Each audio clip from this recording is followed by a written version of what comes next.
तो hello everyone. आज lecture 2 की ओर बढ़ते हैं हम लोग। फर्स्ट लेक्चर में हमने देखा कि हीट इंजन क्या होता है, आईसी इंजन यानी इंटरनल कंबशन इंजन और एक्सटर्नल कंबशन इंजन में क्या डिफरेंस है, टू स्ट्रोक इंजन और फोर स्ट्रोक इंजन में क्या डिफरेंस है। तो आज हम आगे बढ़ते हैं। आज हम देखते हैं कि स्पार्क इग्निशन इंजन और कंप्रेशन इग्निशन इंजन में क्या अंतर है। ठीक है, दोनों ही स्पार्क इग्निशन इंजन या compression ignition engine two stroke भी हो सकते हैं या फोर स्ट्रोक भी हो सकते हैं। ठीक है, दोनों में से कुछ भी हो सकते हैं। अब स्पार्क इग्निशन इंजन और कंप्रेशन इग्निशन इंजन थोड़ा टू स्ट्रोक और फोर स्ट्रोक से इसका कोई रिलेशन नहीं है, ये थोड़ी सी अलग चीज़ है। ठीक है, दो अलग अलग टाइप के इंजन होते हैं। बेसिकली स्पार्क इग्निशन इंजन आपका पेट्रोल यूज़ करता है एज अ फ्यूल और compression ignition engine diesel use करता है। तो चलिए आगे बढ़ते हैं। अब सबसे पहले हम आते हैं स्पार्क इग्निशन इंजन पे। तो spark ignition engine as the name suggest is a engine which uses a spark plug. That means engine जो है आपका एक स्पार्क प्लग यूज़ करता है इग्निशन प्रोड्यूस करने के लिए, इसीलिए ये नाम आया है स्पार्क इग्निशन इंजन। तो जिन भी इंजन में आपने स्पार्क प्लग देखा है या जहाँ पे भी आप स्पार्क प्लग देखते हैं वो सारे इंजन स्पार्क इग्निशन इंजन है। ठीक है, इस टाइप ऑफ इंजन की एक खास बात रहती है कि इसमें हम जब इनटेक स्ट्रोक होता है उसमें हम एयर प्लस पेट्रोल बोथ एक साथ इंजेक्ट करते हैं। ठीक है, मतलब जब भी इनटेक होगा तो हम एयर के साथ कुछ वॉल्यूम ऑफ पेट्रोल भी इंजेक्ट करेंगे। उसके बाद तीसरी चीज़ है कि it works on auto cycle. Auto cycle हम डिटेल में आगे डिस्कस करते हैं। ऑटो साइकिल क्या होता है, बस ये समझ लो जैसे कार्नोट साइकिल होता है, रैंकाइन साइकिल होता है, वैसे एक साइकिल ऑटो साइकिल भी होता है। तो स्पार्क इग्निशन इंजन वर्क करता है ऑटो साइकिल पे, और जैसा मैंने बताया spark ignition engine uses petrol. ठीक है, मतलब वो फ्यूल में पेट्रोल यूज़ करता है। अब सिमिलरली हम देखते हैं कंप्रेशन इग्निशन इंजन। तो कंप्रेशन इग्निशन इंजन जैसा मैंने बताया कि स्पार्क प्लग यूज़ नहीं करता है। ऐसे इंजन जहाँ पे हमें स्पार्क प्लग की ज़रूरत ही नहीं होती है उन इंजन को हम बोलते हैं कंप्रेशन इग्निशन इंजन। उन इंजन्स में कंप्रेशन से ही इतनी हीट पैदा हो जाती है कि ब्लास्ट करने के लिए, जैसा मैंने बताया था एक्सपेंशन स्ट्रोक के समय एक छोटा सा ब्लास्ट होता है जो आपको पावर स्ट्रोक देता है, या पावर स्ट्रोक के समय एक ब्लास्ट होता है जो आपको एक्सपेंशन करके देता है जिससे आपका वर्क होता है। तो वो स्पार्क प्रोड्यूस करने के लिए अगर आपका फ्यूल पेट्रोल है तो आपको एक स्पार्क प्लग की ज़रूरत पड़ेगी, यानी स्पार्क इग्निशन इंजन की ज़रूरत पड़ेगी। अगर आपका फ्यूल डीजल है तो आपको कोई स्पार्क प्लग की ज़रूरत नहीं पड़ेगी, वो अपने आप ही इग्नाइट कर जाता है उस प्रेशर से। कंप्रेशन के वक्त जो प्रेशर, हाई प्रेशर जनरेट होता है उससे इतनी हीट पैदा होती है कि वो अपने आप ही इग्नाइट कर जाता है। इसलिए हमको इस तरह के इंजन्स में कोई स्पार्क प्लग की ज़रूरत नहीं है। अब जो साइकिल इसमें यूज़ होता है वो डीजल साइकिल है, just like auto cycle diesel cycle भी एक साइकिल है। कार्नोट साइकिल, रैंकाइन साइकिल, और भी आपने पढ़ा है जूल ब्रिटन साइकिल। सिमिलरली ये डीजल साइकिल पे वर्क करता है। ऑटो साइकिल डीजल साइकिल हम डिटेल में आगे देखते हैं। ठीक है, इसमें जो फ्यूल यूज़ होता है वो डीजल यूज़ होता है। तो कंप्रेशन इग्निशन इंजन को हम डीजल इंजन भी बोल सकते हैं, स्पार्क इग्निशन इंजन को हम पेट्रोल इंजन भी बोल सकते हैं।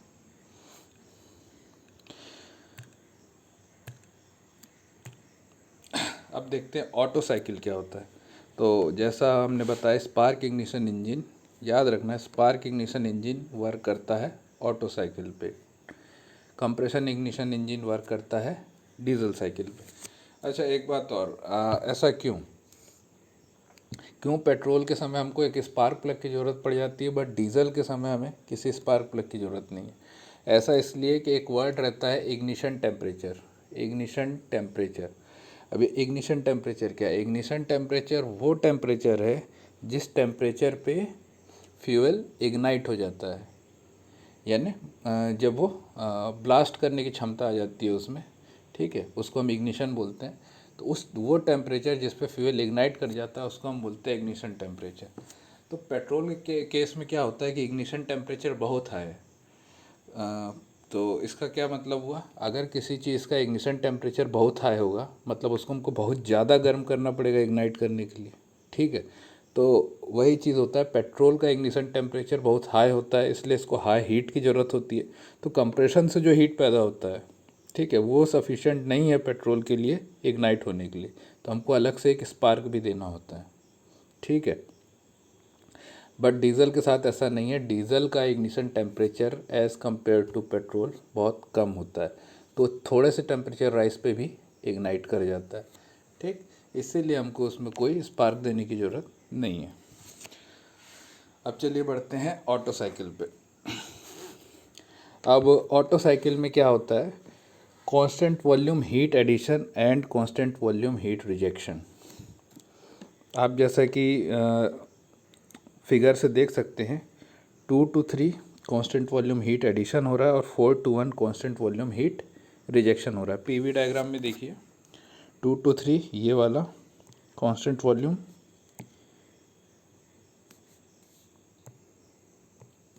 सॉरी हाँ 2 to 3 देखिए, जो आप देख सकते हैं यहाँ पे ये कांस्टेंट वॉल्यूम हीट एडिशन है and 4 to 1 constant volume heat rejection, जैसा कि आपको ग्राफ से दिख भी रहा है। और इसमें 2 एडियाबैटिक प्रोसेस होते हैं जैसा कि आपके रैंकाइन साइकिल में भी होता है, ठीक है। तो 1 से 2 आपका हो रहा है एडियाबैटिक कंप्रेशन, आपने कंप्रेशन स्ट्रोक देखा पहले, ठीक है। तो 1 से 2 जो हो रहा है वो हो रहा है आपका कंप्रेशन स्ट्रोक, यानी इसमें एडियाबैटिक कंप्रेशन हो रहा है। 2 से 3 वो है जहाँ हीट एडिशन हो रहा है, जहाँ पे फ्यूल इग्नाइट कर जाता है, फ्यूल के इग्नाइट करने से उसको हीट मिलती है, ठीक। तो 2 to 3 आपका कांस्टेंट वॉल्यूम पे हम हीट ऐड कर रहे हैं। 3 to 4, अब 3 to 4 है आपका एडियाबैटिक एक्सपेंशन, जो आपको पावर स्ट्रोक मिलता है, ठीक है। एक्सपेंड होता है, पिस्टन बाहर की तरफ मतलब टॉप डेड सेंटर से बॉटम डेड सेंटर की ओर आता है, ठीक है। तो एक्सपेंशन होता है, वो एक्सपेंशन एडियाबैटिक होता है। तो 3 to 4 है आपका एडियाबैटिक एक्सपेंशन। एडियाबैटिक का मतलब होता है, इसको हम और भी कह सकते हैं रिवर्सिबल आइसेंट्रोपिक प्रोसेस, मतलब ये एक रिवर्सिबल प्रोसेस है और आइसेंट्रोपिक प्रोसेस भी है, यानी एंट्रोपी कांस्टेंट रहती है। तो 3 to 4 एंट्रोपी के बारे में आप लोग अभी तक सब बहुत अच्छे से जान गए होंगे। तो और ये भी पता होगा कि adiabatic process is reversible isentropic process. तो 3 to 4 आपका एक एडियाबैटिक एक्सपेंशन प्रोसेस है and 4 to 1 constant volume heat rejection process, ठीक। उसके बाद आपका हीट रिजेक्ट होता है सराउंडिंग में, वो कांस्टेंट वॉल्यूम पे होता है, उस समय कोई वॉल्यूम चेंज नहीं होती। अब 0 to 1 इनटेक स्ट्रोक है आपका, 0 to 1 में एयर एंड फ्यूल आपके पिस्टन के अंदर जाता है और 1 to 0 में वही एयर और फ्यूल एग्जॉस्ट के तरह बाहर चला जाता है, ठीक है। तो 0 से 1 आएंगे, 1 से 2, 2 से 3, 3 से 4, 4 से 1, फिर 1 से 0। 0 से 1 जाते वक्त इनटेक होगा आपका एयर और फ्यूल का, 1 से 0 आपका एग्जॉस्ट होगा, ठीक है। ये 0 से 1 इनटेक और एग्जॉस्ट स्ट्रोक शो कर रहा है। सिमिलरली आप टीएस डायग्राम में भी देख सकते हैं, ठीक है। और टीएस डायग्राम हमेशा ज़्यादा इंपॉर्टेंट रहता है, कोई भी न्यूमेरिकल सॉल्व करते समय आप टीएस डायग्राम की हेल्प लीजिए, बहुत आसान हो जाता है, ना कि पीवी डायग्राम। टीएस डायग्राम हमेशा यूज़फुल है, आप न्यूमेरिकल सॉल्व करते समय हमेशा टीएस डायग्राम ही ड्रॉ करो, ठीक है। इसमें भी आप देख सकते हैं 1 से 2 क्या हो रहा है एडियाबैटिक कंप्रेशन, 2 से 1 से 2 आपका हो रहा है यस एडियाबैटिक कंप्रेशन, 2 से 3 आपका हो रहा है कांस्टेंट वॉल्यूम हीट एडिशन, 3 से 4 हो रहा है आपका एडियाबैटिक एक्सपेंशन, 4 से 1 हो रहा है आपका कांस्टेंट वॉल्यूम हीट रिजेक्शन, ठीक है।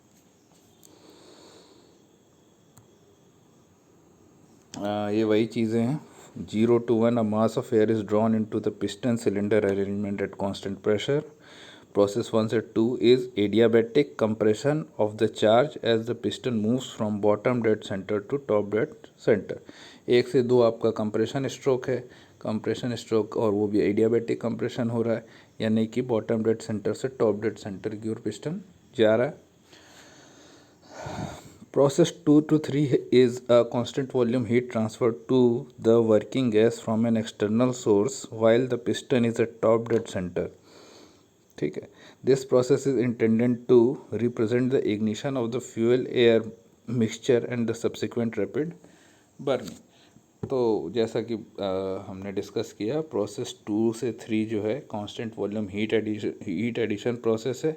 ये वो समय है जब आपका पिस्टन टॉप डेड सेंटर तक पहुंच चुका है और उसके इग्निशन का वक्त हो गया, उसमें इग्नाइट होता है, हीट एडिशन होता है। उस समय तक पिस्टन आपका टॉप डेड सेंटर पे ही रहता है, ठीक है, इसीलिए वॉल्यूम चेंज नहीं होता। तो वो कांस्टेंट वॉल्यूम हीट एडिशन हो रहा है। 3 से 4 इज एडियाबैटिक एक्सपेंशन। पिस्टन अब टॉप डेड सेंटर से बॉटम डेड सेंटर की ओर आने लग गया है, ऊपर से नीचे की ओर आने लग गया है, ठीक है। तो एक्सपेंशन हो रहा है, राइट, और वो एक्सपेंशन एडियाबैटिक एक्सपेंशन है। अब process 4 to 1 completes the cycle by a constant volume process in which heat is rejected from the air while piston is at bottom dead center। तो 4 से 1 आपका एडियाबैटिक हीट रिजेक्शन है। Process 1 to 0 the mass of air is released to the atmosphere in a constant pressure process। Okay,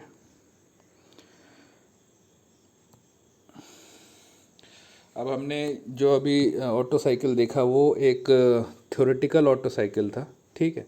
एक ideal cycle कुछ इस तरह का दिखता है आपको,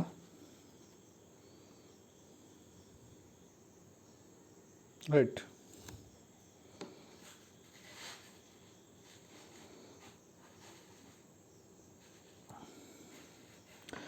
अब देखते हैं एफिशिएंसी ऑफ ऑटो साइकिल,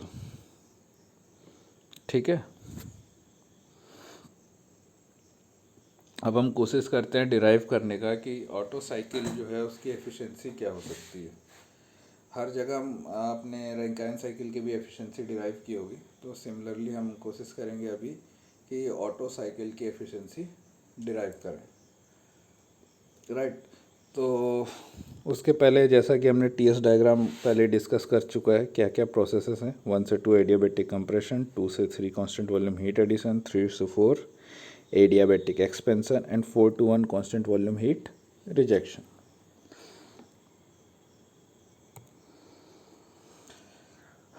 अब इसमें देखिए एक और टर्म आ जाता है जब हम ऑटो साइकिल का डेरिवेशन करते हैं, तो एक इम्पॉर्टेंट टर्म हमको डील करना है जिसको हम बोलते हैं कंप्रेशन रेशियो। हम इसको आर से डिनोट करेंगे। अब कंप्रेशन रेशियो होता क्या है? कंप्रेशन रेशियो होता है V1/V2। मतलब वॉल्यूम जब 1 पे है पिस्टन, यानी आप ग्राफ में देख सकते हैं जब 0.1 पे जो वॉल्यूम है अपॉन 0.2 पे वॉल्यूम है। अब 0.1 पे वॉल्यूम कितना है, नीचे जो ये फिगर दिया हुआ है इस पे ध्यान दीजिए। अभी ये पिस्टन जो है बॉटम डेड सेंटर पे रखा हुआ है जो टॉप डेड सेंटर की ओर जाएगा। अभी बॉटम डेड सेंटर की ओर है, मतलब इसके बाद इसका कंप्रेशन होना चालू होना है, मतलब ये 1 से 2 की तरफ जाएगा। तो 0.1 पे कितना वॉल्यूम होगा इसका? 0.1 पे बॉटम डेड सेंटर के ऊपर जितनी जगह है वो वॉल्यूम होगा, ठीक है। तो ये आपका V1 है। बॉटम डेड सेंटर से ऊपर जितना भी वॉल्यूम है वो आपका V1 है। और V2 क्या है? टॉप डेड सेंटर पे पहुंच जाने के बाद जो वॉल्यूम बच जाता है वो V2 है। इसको हम क्लियरेंस वॉल्यूम भी बोलते हैं। जब पिस्टन टॉप डेड सेंटर पे पहुंच गया है उसके बाद जो सिलेंडर के अंदर वॉल्यूम बच जाता है वो V2 है, और उसको हम क्लियरेंस वॉल्यूम भी कहते हैं, ठीक है। तो आप देख सकते हैं टॉप डेड सेंटर के ऊपर, टॉप डेड सेंटर के ऊपर जो जगह है वो है आपका क्लियरेंस वॉल्यूम या V2। अब V1 को हम थोड़ा सा और देखते हैं कि V1 और क्या हो सकता है। तो V1 जैसा हमने बताया BDC यानी बॉटम डेड सेंटर के ऊपर का पूरा एरिया है। और ऊपर कितना एरिया है? तो ऊपर एरिया है आपका, पहले तो क्लियरेंस वॉल्यूम जो है वो तो है ही है, और उसके प्लस बॉटम डेड सेंटर से टॉप डेड सेंटर की ओर ट्रेवल करने में जो वो उसने वॉल्यूम तय किया वो भी है। तो पिस्टन जब बॉटम डेड सेंटर से टॉप डेड सेंटर की ओर जाता है, ठीक है, तो उस बीच के वॉल्यूम को हम बोलते हैं स्वेप्ट वॉल्यूम। मतलब एक स्ट्रोक लेने में पिस्टन जितना वॉल्यूम कवर करता है वो होता है स्वेप्ट वॉल्यूम। तो आप फिगर में देख सकते हैं, मैंने स्वेप्ट वॉल्यूम शो भी किया है, कौन सा एरिया है, ठीक है। तो BDC से TDC से तक का जो वॉल्यूम होता है वो होता है स्वेप्ट वॉल्यूम, और उसके ऊपर का क्लियरेंस वॉल्यूम। तो V1 क्या हो गया हमारा, VS प्लस VC, यानी swept volume plus clearance volume. और V2 क्या हो गया, V2 आपका क्लियरेंस वॉल्यूम है, तो आपका क्लियरेंस रेशियो क्या हो गया, VS plus VC by VC, okay, और V1 बाय V2, ठीक है। अब V1 is equals to V4, इस फिगर में देखिए V1 is equals to V4, क्यों, क्योंकि कांस्टेंट वॉल्यूम प्रोसेस है, 1 से 4 से 1 कांस्टेंट वॉल्यूम प्रोसेस है ना। तो V1 से V4 में कोई वॉल्यूम चेंज नहीं हो रहा, so V1 will be equal to V4, right. Similarly V3 will be equal to V2, क्योंकि वो भी कांस्टेंट वॉल्यूम प्रोसेस है, ठीक। So we can say clearance ratio is V1 by V2 और V4 बाय V3। ये derivation में हमको आगे ज़रूरत पड़ेगा। अब एफिशिएंसी का फॉर्मूला आप लोग सब जानते हैं, आउटपुट अपॉन इनपुट होता है, यानी कि इस केस में हमारा जो वर्क हमको मिला अपॉन जो हीट हमने इसको सप्लाई किया, हीट से प्लस जो हमने सप्लाई किया वो इनपुट हो जाएगा, जो हमको वर्क मिला वो आउटपुट हो जाएगा। इसको हम और ब्रेक करें, ये सब आप थर्मोडायनेमिक्स में पढ़ चुके हैं तो मैं दोबारा नहीं बताऊंगा। 1 minus Q R by Q S सबने पढ़ा होगा, 1 minus heat rejected by heat supplied, work done by heat supplied को हम फर्दर ब्रेक करें तो 1 minus heat rejected upon heat supplied हो जाता है, ठीक है। तो इसके बाद हम आगे देखते हैं क्या होगा। 1 माइनस हीट रिजेक्टेड कितना होगा, हीट रिजेक्टेड क्या हो रहा है, इस फिगर में देखो जो क्यू आउट हमने शो किया वो हीट रिजेक्टेड है, कितना हीट रिजेक्ट हो रहा है, CVDT, क्योंकि कांस्टेंट वॉल्यूम प्रोसेस है, तो कांस्टेंट वॉल्यूम प्रोसेस में हीट रिजेक्शन कितना होता है, CVDT, राइट। तो CVDT यानी CV T4 minus T1, T4 minus T1 ही हो रहा है DT, CV into T4 minus T1।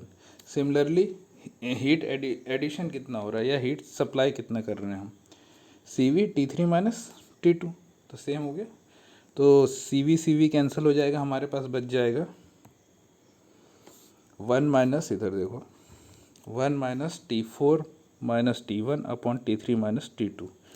यहाँ पे आपका CV कैंसिल हो गया था, तो आपके पास बच गया 1 minus T4 minus T1 upon T3 minus T2।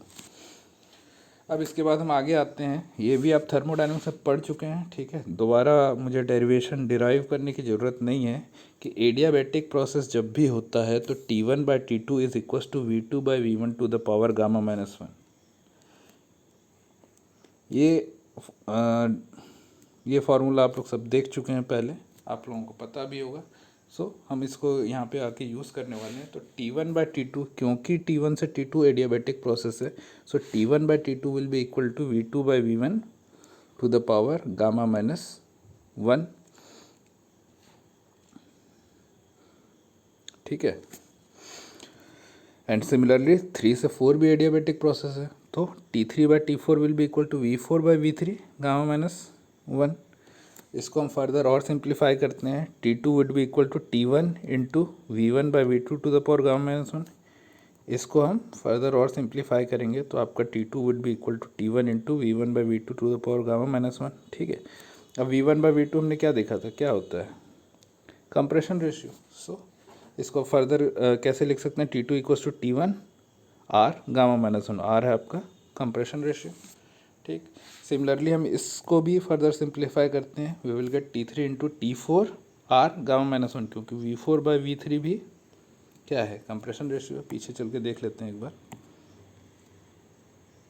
ये कंप्रेशन रेशियो, सॉरी यहाँ पे मैंने क्लियरेंस रेशियो गलती से लिख दिया, कंप्रेशन रेशियो होगा। सो V1 बाई V2 और V4 बाई V3 क्या है आपका, कंप्रेशन रेशियो है। तो यहाँ पे हमने V1 बाई V2 को R लिख दिया कंप्रेशन रेशियो, और V4 बाई V3 को भी R लिख दिया एज कंप्रेशन रेशियो। तो T2 इज इक्वल टू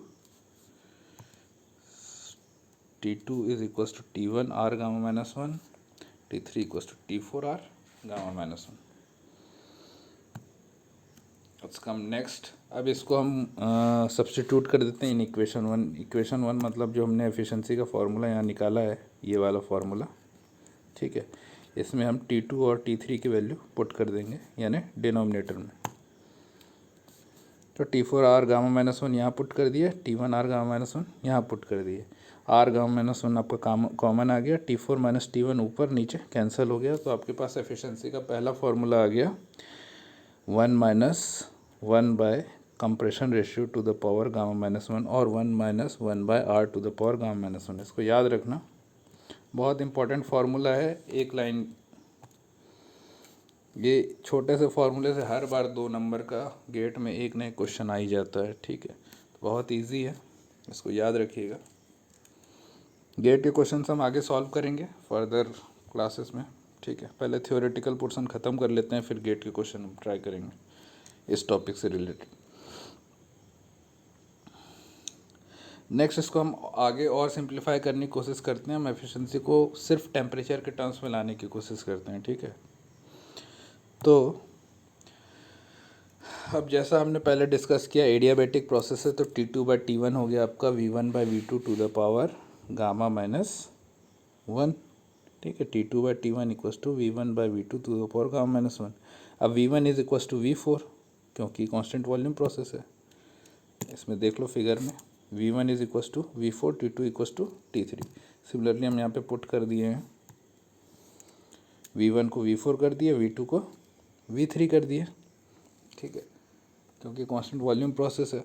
तो T2/T1 will be equals to V1/V2 to the power gamma minus 1 which will be equals to V4/V3 to the power gamma minus 1 which again is equals to T3/T4 क्योंकि 3 to 4 आपका फिर adiabatic process है और V4/V3 to the power gamma minus 1 आपका हो जाएगा T3/T4। तो इससे हमको ये पता चला T2/T1 is equals to T3/T4, ठीक है। अब आप क्रॉस मल्टीप्लिकेशन से पहले तो T2/T1 is equals to T3/T4, ये आपको इससे निकल गया, ठीक है।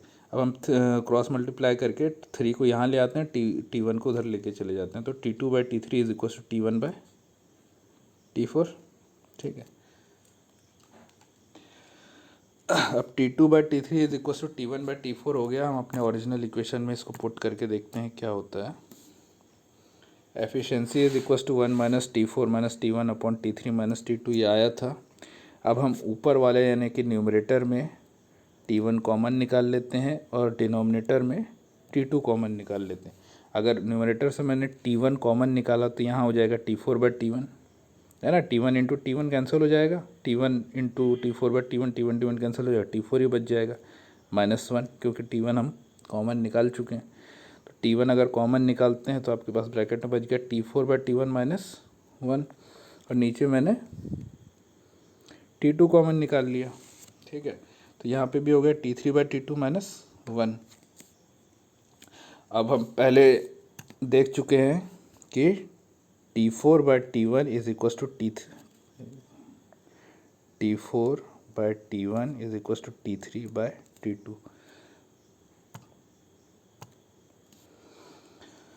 सो T4/T1 is equals to T3/T2, तो T4/T1 -1 अपॉन T3/T2 -1 ये कैंसिल हो गया। फाइनली आपके पास एफिशिएंसी का क्या फार्मूला बच गया, 1 माइनस T1/T2, ठीक है। तो आपको ऑटो साइकिल का बेसिकली 2 एफिशिएंसी का फार्मूला मिल गया है। एक तो 1 minus 1 by R to the power gamma minus 1, दूसरा 1 minus T1/T2।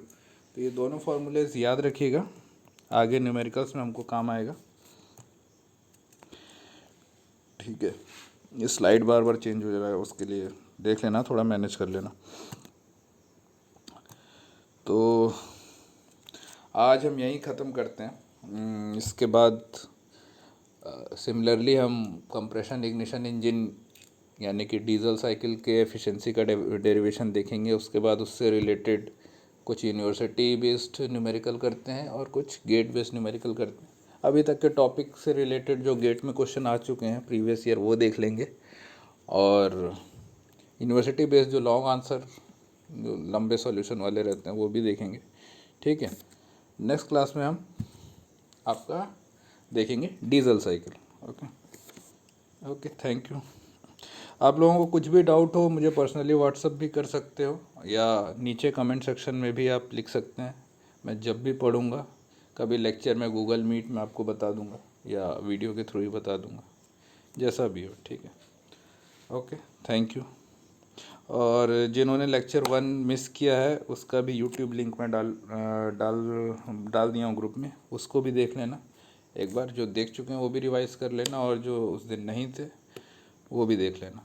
And comment section में अपना अपना रोल नंबर लिख दीजिएगा अपने शेड्यूल टाइम पे, सो दैट अटेंडेंस मार्क हो जाए दोनों वीडियोस में, लेक्चर 1 में भी लेक्चर 2 में भी। लेक्चर 1 में भी एक बार फिर अपना रोल नंबर डाल दीजिएगा कमेंट सेक्शन में, एंड लेक्चर 2 में भी कमेंट सेक्शन में अपना रोल नंबर डाल देना। हमको रिपोर्ट देनी पड़ती है कि कितने लोग प्रेजेंट हैं एक्टिवली क्लास अटेंड कर रहे हैं। So okay, thank you.